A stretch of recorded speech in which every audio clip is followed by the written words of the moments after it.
আপনাদের সকলের প্রতি মহান সৃষ্টিকর্তার বিশেষ দয়ানুগ্রহ বর্ষিত। আল্লাহর নামে শুরু করলাম।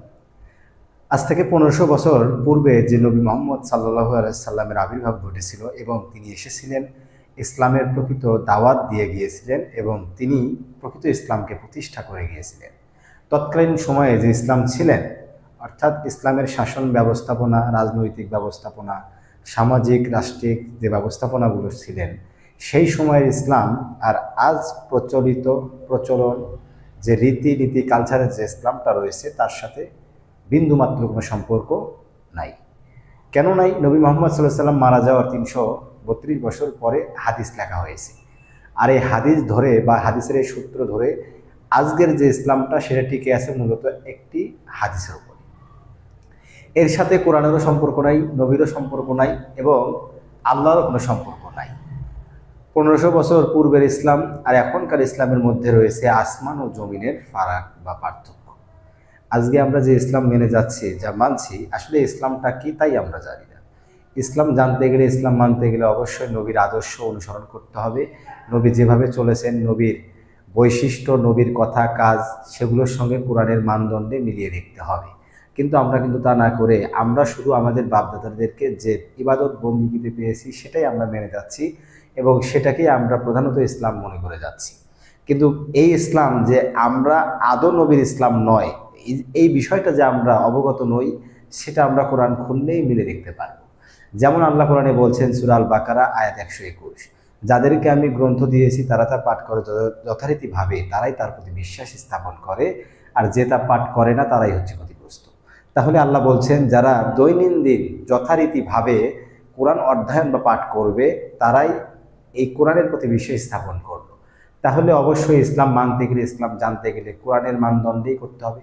নবীজি মোহাম্মদ সাল্লাল্লাহু আলাইহি সাল্লাম যখন ছিলেন তখন তো তাকে ওহীরূপে এই কোরআনটাই দেওয়া হয়েছিল, আর তিনি এই কোরআনের ব্যবস্থাপনা, কোরআনের শাসন, কোরআনের আইন এগুলোই তিনি প্রতিষ্ঠা করেছেন। অর্থাৎ কোরআনটাই হচ্ছে ইসলামের বৈশিষ্ট্য বা প্রধান ক্যারেক্টার। এই ইসলামের সাথে, অর্থাৎ এই কোরআনের সাথে নবীর সব ধরনের কালেকশন ছিলেন এবং যোগাযোগ ছিলেন। এই কোরআনের বাহিরে বা কোরআনের মানদণ্ডে তিনি কিন্তু কোনো কাজ করেন নাই আর করতে পারবো নাই। তাহলে আমরা আজকে বলি নবীর আদর্শ মানি, আমরা নবীকে অনুসরণ করি, আবার নবী ছাড়া আমরা কখনোই জান্নাতে যেতে পারবো না। এই যে এখন যে রীতিনীতিগুলো রয়েছে এর সাথে তো কোনো সম্পর্ক খুঁজে পাওয়া যায় না। নবীজি মারা যাওয়ার 332 বছর পরের যে হাদিসগুলো আসলো, এই হাদিস থেকে আসলো মাযহাব, মাযহাব থেকে তৈরি হলো দল, উপদল। এভাবে এক একটা গোষ্ঠী বা এক একটা দল তারা তৈরি করে নিজ নিজ মতবাদ নিয়ে তারা নিজ নিজ ব্যবস্থাপনা তারা তৈরি করে ফেলেছে। আর এগুলো হচ্ছে তাগুতি ব্যবস্থাপনা। আর এই তাগুতি ব্যবস্থাপনা পরিহার না করা পর্যন্ত আমরা প্রকৃত ইসলামকে কখনো চিনতেও পারবো না, জানতেও পারবো না। আজকে পৃথিবীর বুকে প্রায় 800 কোটি মানুষ রয়েছে। 800 কোটি মানুষের মধ্যে তাও মিনিমাম 500 কোটি মানুষ রয়েছে যারা হচ্ছে নিজেকে মুসলমান দাবি করে।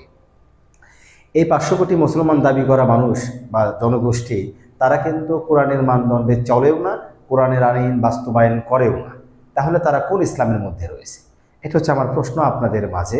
আপনারা অবশ্যই বিশেষ যুক্তি এবং বিশেষ চিন্তার সহিত এই কথাগুলো বোঝার চেষ্টা করবেন।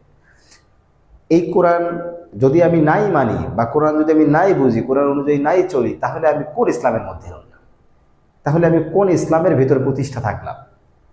আমি ইসলামের ভিতরে যেটা প্রতিষ্ঠা রয়েছি, অর্থাৎ আমার বাপ দাদা আমাকে যে কালচারেরও বড় করেছে বা যে রীতিতে বড় করেছে সেটাই আমার কাছে মনে হয়েছে বা গ্রহণযোগ্য হয়েছে, এটাই ইসলাম বা ইসলামের বিধিবিধান।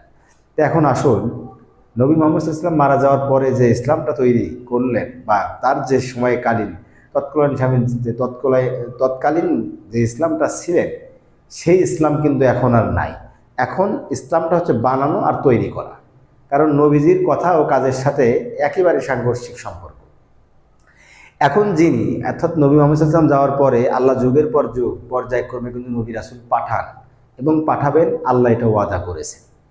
যতদিন কিয়ামত হয়নি, অর্থাৎ আল্লাহ পৃথিবী ধ্বংস করেননি বা যতদিন না পর্যন্ত শেষ করেননি, ততদিন পর্যন্ত নবী রাসূল আসবেই, এটা আল্লাহর ওয়াদা।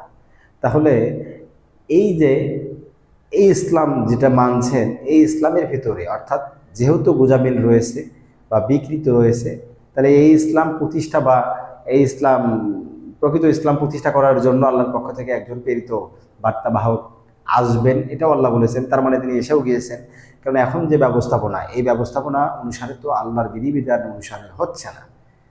তো এই ব্যবস্থাপনা ধ্বংস করে আল্লাহর সঠিক ব্যবস্থাপনা প্রতিষ্ঠা করবে। এটা আল্লাহ নবী রাসূলকে পাঠান এবং তাদের মাধ্যমেই সেটা করেন। আমি রাসূল নিয়ে পরবর্তী ভিডিওতে কথা বলবো এবং এই রাসূল চলমান রয়েছে সে ব্যাপারে কোরআন থেকে বেশ কিছু আয়াত দেব। ধন্যবাদ।